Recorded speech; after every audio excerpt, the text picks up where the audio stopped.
টিকাৰি চিকিৎসালয়ত বিশুদ্ধ খোৱা পানীৰ ব্যৱস্থা কৰক টিকাৰি চিকিৎসালয়ত ঔষধৰ ব্যৱস্থা কৰক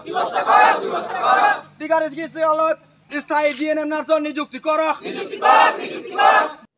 ডিমৌ দিখাৰী চাহ বাগিচাৰ চৰাচন চিকিৎসালয়ৰ মেৰামতিৰ দাবীত আজি অসম চাহ জনজাতি ছাত্ৰ সন্থাৰ দিখাৰী উপশাখা সমিতিৰ উদ্যোগত আৰু চাহ শ্ৰমিকৰ সহযোগত চিকিৎসালয়ৰ সন্মুখত 2 ঘণ্টীয়া ধৰ্ণা কাৰ্যসূচী ৰূপায়ণ কৰা হয় চিকিৎসালয়খনৰ নিয়মীয়া চিকিৎসা ব্যৱস্থাৰ লগতে পৰিচালনা কৰা চাহ বাগিচাখনে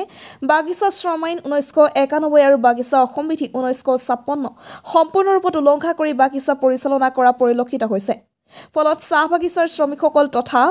নৱপ্ৰজন্মক সুস্বাস্থ্য আৰু সুচিকিৎসাৰ পৰা বঞ্চিত কৰি ৰাখিছে সেয়ে আগন্তুক 10 দিনৰ ভিতৰত উল্লেখিত দাবীসমূহ কাৰ্যকৰী কৰাৰ ব্যৱস্থা গ্ৰহণ কৰিবলৈ স্মাৰক পত্ৰৰ যোগেদি দাবী জনাই অন্যথা ইয়াৰ পৰৱৰ্তী সময়ত বিভাগীয় মন্ত্ৰী স্থানীয় বিধায়ক আৰু নেতাসকলৰ বাগিচা কাৰ্যালয়ৰ সন্মুখত প্ৰতিমূৰ্তি দাহ কৰি জংগী আন্দোলনৰ হুংকাৰ দিয়ে অসম চাহ জনজাতি ছাত্ৰ সন্থাই ডিমৌৰ পৰা শিৱ কুমাৰ চৌহানৰ report north east frontier news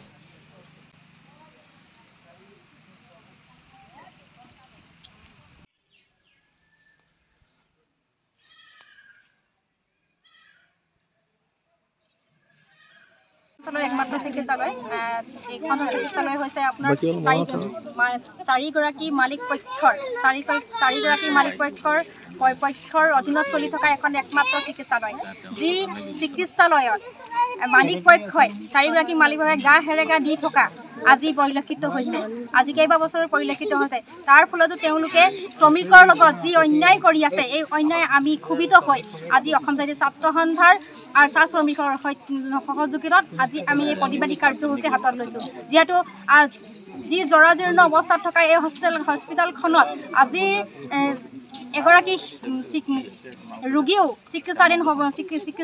চিকিৎসা সেৱা কৰিব নোৱাৰে যি এখন সুৰক্ষিত বেড নাই এখন এটা বিজুলী ব্যৱস্থা নাই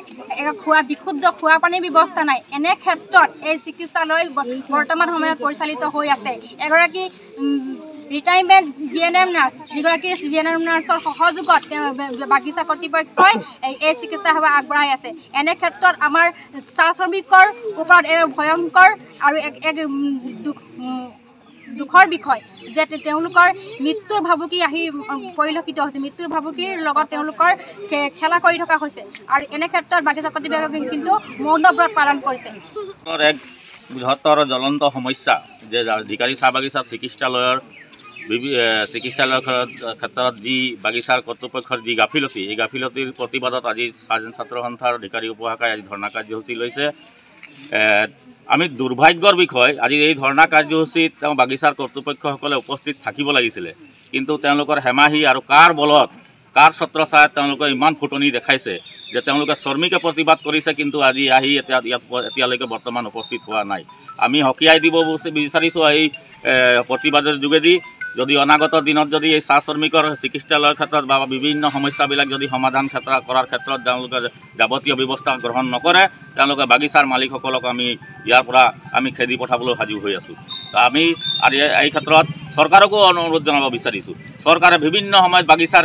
হস্পিটেলবিলাকক NRHM আৰু আৰোগ্য মন্দিৰলৈ উন্নতি কৰিবৰ কাৰণে যি চেষ্টা চলাইছে তাক আমি ধন্যবাদ জনাইছোঁ কিন্তু বাগিচাৰ যিবিলাক চিকিৎসালয় আজি ধিকাৰী চাহ বাগিচাৰ এই চিকিৎসালয়খন জৰাজীৰ্ণ অৱস্থাত আছে আমি ইয়াৰ পৰাই আহ্বান জনাব বিচাৰিছোঁ চৰকাৰক যাতে এই চিকিৎসালয়খনো আৰোগ্য মন্দিৰলৈ উন্নতিকৰণ বা NRHMলৈ উন্নতিকৰণ কৰক আৰু ইয়াত থকা